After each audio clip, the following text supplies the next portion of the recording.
বিসমুল্লাহ রহমান রহিম।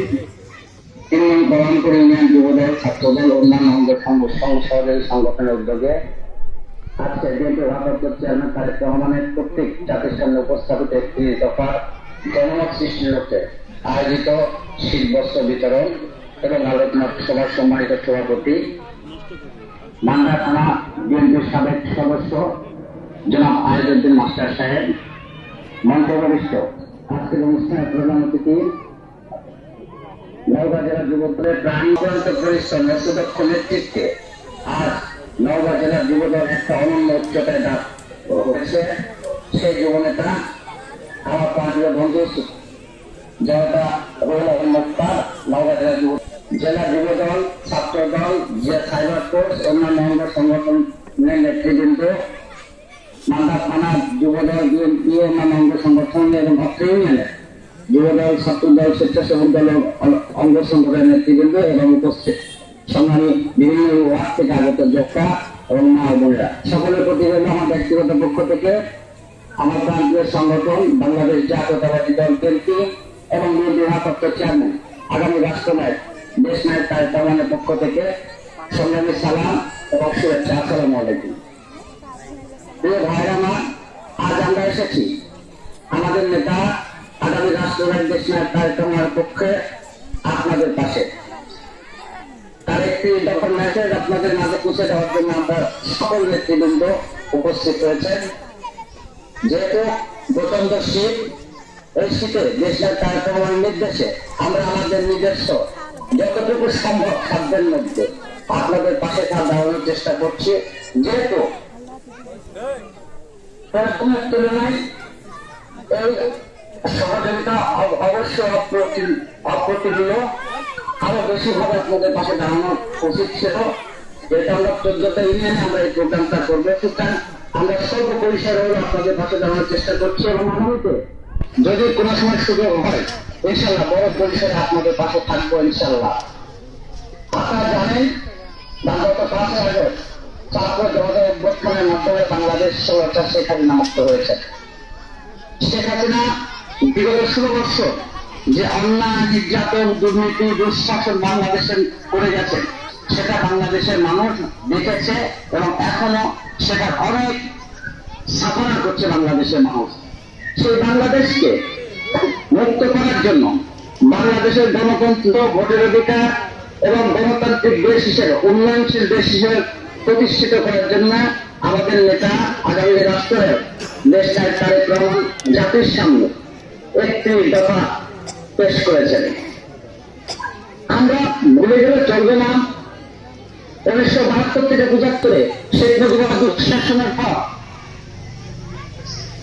নভেম্বরে শহীদ রাষ্ট্রপতি জিয়াউর রহমানকে সেখানে বিপ্লবের মাধ্যমে জনতা এবং বাংলাদেশের জনগণ এবং সেনাবাহিনী সকলে মিলে যখন রাষ্ট্র ক্ষমতায় বসেছিলেন, ঠিক সেই মুহূর্তে দেশকে পুনর্গঠনের জন্য এবং দেশকে একটা অনন্য উচ্চতায় নিয়ে যাওয়ার জন্য শহীদ রাষ্ট্রপতি জিয়াউর রহমান 19 দফা দিয়েছিলেন। যে 19 দফা বিএনপির রাজনীতির মূল স্তম্ভ।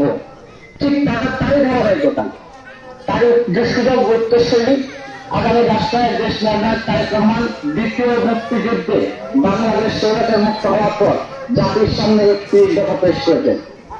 31 দফার মধ্যে বাংলাদেশের মানুষের ভাগ্য উন্নয়নের কথা বলেছেন, কৃষকদের কথা বলেছেন, মা বোনদের অধিকারের কথা বলেছেন, শ্রমজীবী মানুষের অধিকারের কথা বলেছেন।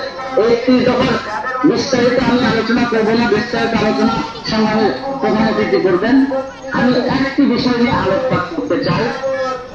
31 দফার মধ্যে দেশ নায়ক তারেক রহমান উল্লেখ করেছেন বাংলাদেশের প্রতিটা নাগরিককে খাদ্যের স্বয়ং সম্পন্ন করতে চায় বিএনপি, যদি বিএনপি আপনাদের ভোটে নির্বাচিত হয়। কিভাবে খাদ্য স্বয়ং সম্পন্ন করতে চায় বিএনপি? দেশ নায়ক তারেক রহমান সেখানে উল্লেখ করেছেন প্রতিটা বাংলাদেশের প্রতিটা নাগরিকের হাতে এবং প্রতিটা পরিবারের যে মুরব্বী মায়েদের হাতে একটা করে তিনি কার্ড দেবেন। সেই কার্ড সকল নাগরিকের, বর্তমানে যে মানবরা বিডিপি কার্ড, বয়স্ক ভাতা কার্ড পায়, সেটা অবশ্যই প্রয়োজনীয় তোমার স্বল্প এবং এটার জন্য স্থানীয় চেয়ারম্যানদের কাছে যেতে হয়, তারা সকল নাগরিককে দিতে পারে না। কিন্তু এই কার্ডটা বাংলাদেশের প্রতিটা নাগরিকের কাছে থাকে থাকবে, সেটা ধনী গরিব এর মধ্যে কোনো পার্থক্য নেই। সে প্রতিটা নাগরিক প্রত্যেকটা ইউনিয়ন একটি করে খাদ্য অফিস থাকবে। সেই অফিসে প্রতিটা পরিবারের মুরব্বী মায়েরা প্রতি মাসে গিয়ে সেই অফিস থেকে, খাদ্য অফিস থেকে স্বল্প মূল্যে প্রতি মাসের খাদ্য সামগ্রী, নিত্য প্রয়োজনীয় দ্রব্য ক্রয় করতে পারবে। এটা শুধুমাত্র গরিব মাদের জন্য না, গরিব পরিবারের জন্য না, ধনী পরিবারের জন্য, সকল পরিবারের জন্য তিনি এই ব্যবস্থা করবেন, যদি আপনারা তাকে বিএনপিকে ভোট দেন, বিএনপিকে জয়যুক্ত করে সরকার গঠন করে।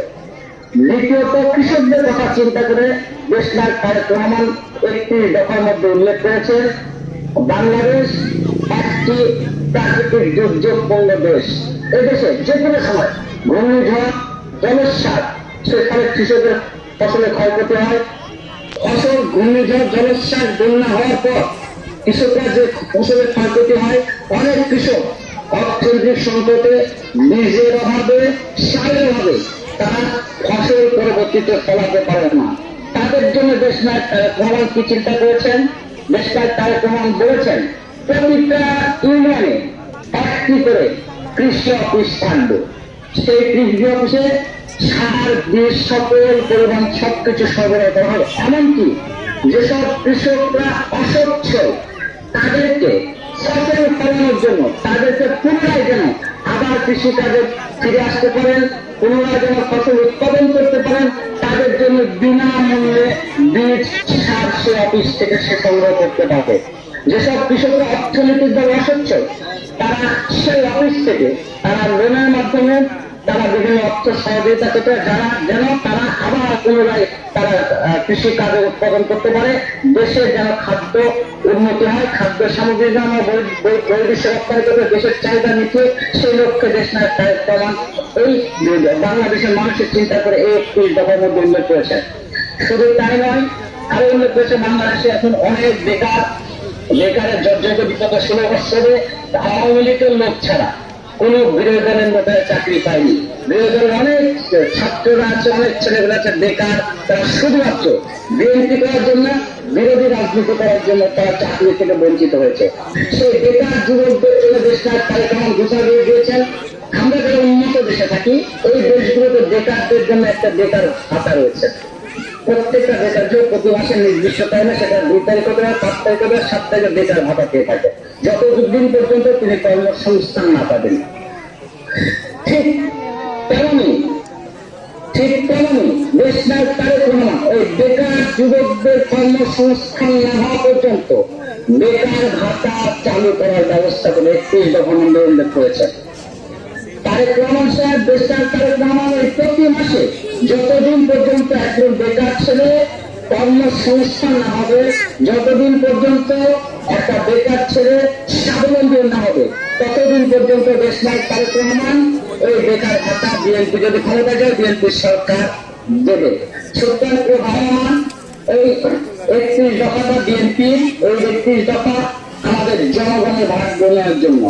আসলে আমি বেশি সময় নেব না, আসলে আমরা সকলে বাংলাদেশকে এক উন্নত সমৃদ্ধিশালী দেশ হিসেবে গড়ে তোলার জন্য দেশনায়ক তারেক রহমান 31 দফার আলোকে সকল ঐক্যবদ্ধ হবে, বিএনপির হাতকে শক্তিশালী করি, দেশনায়ক তারেক রহমানের হাতকে শক্তিশালী করি, যেন আগামী দিনে আর কোনো সময় ফ্যাসিস্ট বাংলাদেশের মাথা চাড়া দিতে না পারে, আওয়ামী লীগ যেন মাথা চাড়া দিয়ে করতে না পারে। আপনাদেরকে অসংখ্য ধন্যবাদ। আপনারা আমার জন্য দোয়া করবেন, আমি আপনাদের পাশে চাই।